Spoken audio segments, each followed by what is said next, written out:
Hello, नमस्कार दोस्तों। स्वागत है आपका मेरे YouTube channel deep animated stories में। दोस्तों, आज हम आपको एक ऐसी कहानी बताने जा रहे हैं जिससे आपको एक शिक्षा मिलेगी कि छल प्रपंच से प्राप्त की गई सफलता कुछ दिन तक तो चलती है, लेकिन एक ना एक दिन वो आता है जब सारे छल प्रपंच खत्म हो जाते हैं। राजस्थान में एक घुड़सवारी की और घोड़ों के रेस की बहुत पुरानी परंपरा है। राजस्थान रजवाड़ों का प्रदेश है, जहाँ पे राजा महाराजा रहते थे और उन लोगों का शौक था ऊँटों की दौड़ कराना, घोड़ों की दौड़ कराना। और इसी तरह की एक दौड़ की कहानी हम आपको लेके आए हैं। हो सकता है कहानी आपको अच्छी लगे। अगर कहानी अच्छी लगेगी तो इसको लाइक और सब्सक्राइब कर दीजिएगा, जिससे हमारा मनोबल बढ़ता रहे। पुष्कर मेले में दीपक, जो कि एक अस्तबल बॉय था, वह आज बड़ा दुखी और एक कोने में गुमसुम चुपचाप बैठा हुआ था। बैठने का कारण मात्र इतना था कि उसका सबसे प्यारा घोड़ा, जो कि किसी कारणवश अंधा हो गया था, बादल, आज उसके जीवन की सबसे बड़ी रेस की तैयारी कर रहा था। आज अगर बादल जीत जाता है तो उसकी ज़िंदगी में एक नई बहार आ जाएगी, और अगर वो हार जाता है, रेस हार जाता है, तो उसकी ज़िंदगी ख़त्म हो जाएगी। आज यहीं से उसकी ज़िंदगी समाप्त हो जाएगी, या यूँ कहिए उसके आगे बढ़ने के सारे द्वार बंद हो जाएंगे। पुष्कर मेले में अहम प्रताप सिंह और प्रबल प्रताप सिंह, ये दोनों लोग आए हुए थे। दोनों की अपनी घुड़सवारी में साख थी। दोनों के पास 20-20, 25-25 घोड़े उनके अस्तबल में हुआ करते थे। एक दिन की घटना है कि प्रबल प्रताप सिंह अपने एक घोड़े को किसी ऐसे व्यक्ति को बेच रहा था जिसके विषय में उसको कोई जानकारी नहीं थी, और उसके बेचने का एकमात्र कारण था कि वो घोड़ा कुछ दिन से बीमारी की वजह से अंधा हो गया था। दीपक, जो कि उस अस्तबल का देखभाल करता था, उसे अंधे होने की वजह से बादल से बड़ा प्यार था।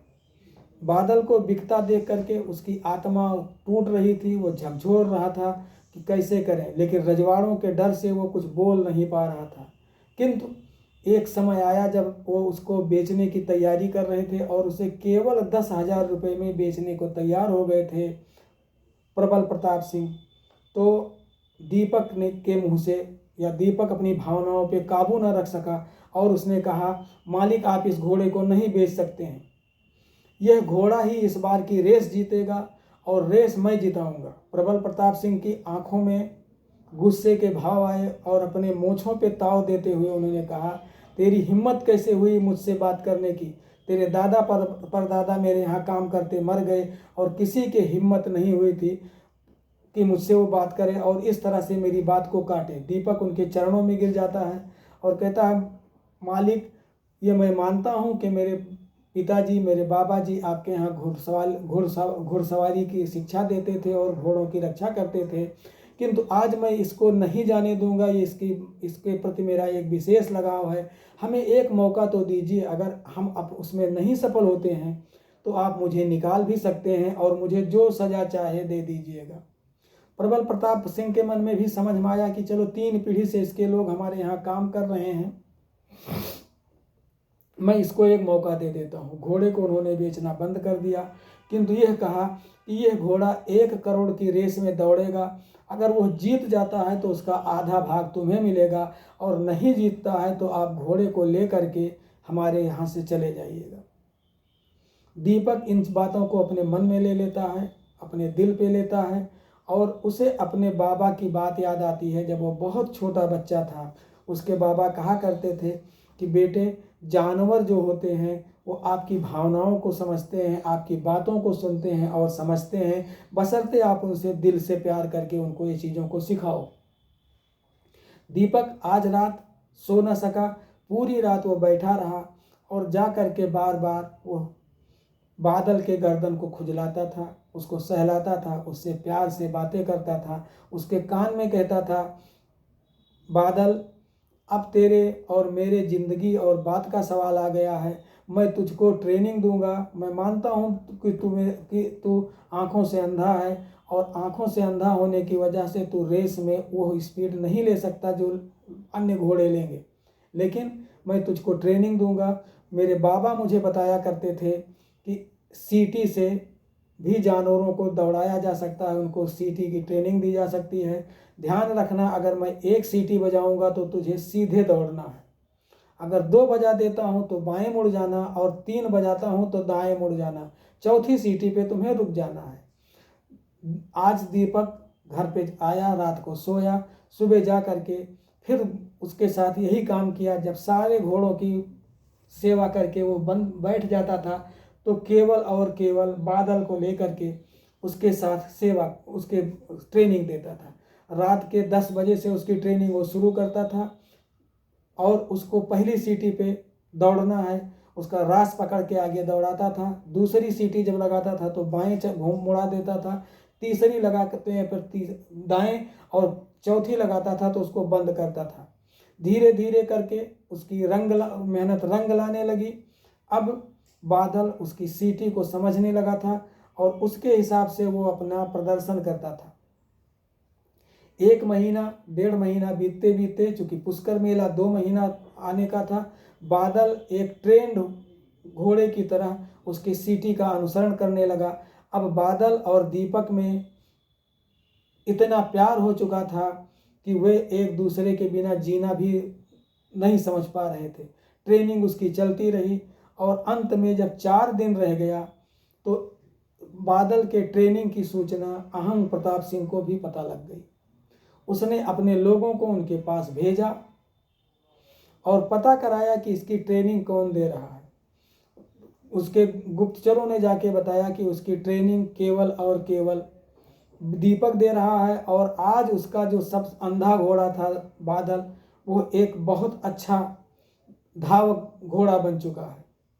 अहंग प्रताप सिंह ने अपने नौकरों से कहा, कोशिश ये करो कि हर बार की बात ये घोड़ा भी इस बार वहाँ दौड़ में न जा पावे, और अगर जाए तो उसको ऐसी गोलियां दे देना है दौड़ से पहले कि वो उसमें दौड़ ना सके या उसकी स्पीड कम हो जाए।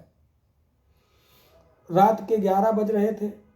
दीपक अपने बादल के साथ अपना समय व्यतीत कर रहा था और उसको ट्रेनिंग दे रहा था। उसको चांदनी रात में दिखाई देता है कि 2 परछाई उसके अस्तबल की तरफ बढ़ रही हैं। अस्तबल में जाते जाते वो देखता क्या है कि वो बादल के जो खाने का बर्तन है उसमें कोई दवा मिला देते हैं। क्योंकि धुंधली रात थी इसलिए उसने अपने मोबाइल से उनके आधे अधूरे फोटो ले लिए। समय बीतता गया, अंत में पुष्कर की वो रात आई, मेले की रात आई, जिस दिन दीपक और बादल आपस में बैठे बातें कर रहे थे कि आज मेरी जिंदगी का सवाल है, और दीपक बहुत खुश था। उधर अहंग प्रताप सिंह को ये पक्का हो गया था कि उसके गुप्तचरों ने उसके घोड़े बादल के खाने में वो दवा मिला दी है जिससे कल वो सुस्त हो जाएगा। क्योंकि ये कहानी दीपक ने देख ली थी इसलिए वो उसका चारा बदल दिया था और दूसरे चारे को दे दिया था, लेकिन उस चारे को छुपा के रख दिया था कि कल कोई ज़रूरत पड़े तो लोग उसकी बातों को नहीं मानेंगे, क्योंकि वो एक अस्तबल बॉय है या अस्तबल में काम करने वाला है। इसलिए उसने तैयारी फ़ोटो खींच के भी और उसको चारे को अलग रख के कर लिया था। दौड़ शुरू होती है। सबसे पहले लोग कहते हैं ये घोड़ा दौड़ नहीं पाएगा क्योंकि ये अंधा है। उसने कहा इससे आपको कोई लेना देना नहीं है, अगर ऐसी कोई रूल है कि अंधे घोड़े नहीं दौड़ सकते हैं तो मुझे दिखा दीजिए। दीपक की बातों का प्रबल प्रताप सिंह पे भी प्रभाव पड़ा और उन्होंने सीधे कहा कि घोड़ा मेरा दौड़ेगा, अगर रूल है कि अंधा नहीं दौड़ सकता तो आप हमें दिखाइए। अंत में जो उसके आयोजक थे उन सबको मानना पड़ा और घोड़ा रेस के लिए दौड़ने के लिए लाइन में लग गया। उस रेस में केवल 20 घोड़े थे और बाद में एक घोड़ा शामिल किया गया, जो इस तरह से कुल संख्या 21 की हो गई। जो उसका रेफरी था उसने आवाज़ दी, सारे घोड़े दौड़ने लगे। चूँकि अपने घोड़े को सीटी बजाने में दीपक को 2-3 सेकंड लग गए, इसलिए इसने दौड़ 3 सेकंड के बाद शुरू की। लगभग रेस की आधी दूरी तक इस घोड़े ने, बादल ने सारे घोड़ों को आगे पीछे छोड़ दिया, किंतु अहम प्रताप सिंह का जो चेतक था वो 5 बार का विजेता था, वो अभी सबसे आगे चल रहा था। दीपक ने सीटी अपनी और तेज बजाई, जिससे बादल की स्पीड और बढ़ गई। लगभग 2/3 क्रॉस करते करते अब उससे आगे केवल 2 घोड़े रह गए थे। दीपक ने एड़ लगाई, फिर सीटी बजाई और देखते देखते ही बादल ने चेतक को भी पीछे कर दिया। चारों तरफ अब केवल बादल, कमान बादल, कमान बादल की आवाज़ आ रही थी और प्रबल प्रताप सिंह अपने सीने को चौड़ा करके बाहर रेस कोर्स की तरफ दौड़े। पहुंचते ही पहुंचते उन्होंने दीपक को चिपका, अपने गोदी से गले से लगा लिया और बादल को बड़े प्यार से सहराने लगे। इधर चेतक की हार की को अहंग बर्दाश्त नहीं कर पा रहे थे और वो ज़ोर ज़ोर से चिल्लाने लगे। दीपक ने कहा, महाराज हम लोग नौकर हैं, हम आपको बेइज्जत नहीं करना चाहते, लेकिन मेरे पास वो चारा भी रखा हुआ है और वो आपके दोनों जो लोग चारे में दवा मिलाने गए थे उनको फ़ोटो भी रखी है। और उसने आयोजकों को वो फ़ोटो और चारा दिखा दिया जिसमें उसके घोड़े को सुस्त करने की दवा रखी हुई थी। सारे आयोजक सन और अहंग प्रताप सिंह को उन्होंने उल्टा सीधा कहना शुरू किया। अहंग प्रताप का अहंकार खत्म हो चुका था और बादल विजेता बन के आगे निकला था। अब बारी थी प्रबल प्रताप सिंह की। उन्होंने दीपक को बुलाया और कहा, बेटा हमारी शर्त के हिसाब से तुम जीत गए हो, इसलिए इस 1 करोड़ के धन का 50 लाख आपको मिलेगा। दीपक ने वो 50 लाख रुपए ले लिए और आकर के अपने माँ बाप और बाबा जिनकी दी गई शिक्षा से उसने आज ये कारनामा कर दिखाया था, उन सब के लिए सारी सुविधाएं मुहैया करा दी और वो प्रबल प्रताप सिंह के अस्तबल का एक होनहार व्यक्ति बन के आजीवन उनके साथ काम करता रहा। कहानी कैसी लगी सर, हमें ज़रूर बताइएगा और हमें अगर अच्छी लगी है तो लाइक और सब्सक्राइब कर दीजिएगा, जिससे हमारा मनोबल बढ़ा रहे। नमस्कार, जय हिंद, जय भारत।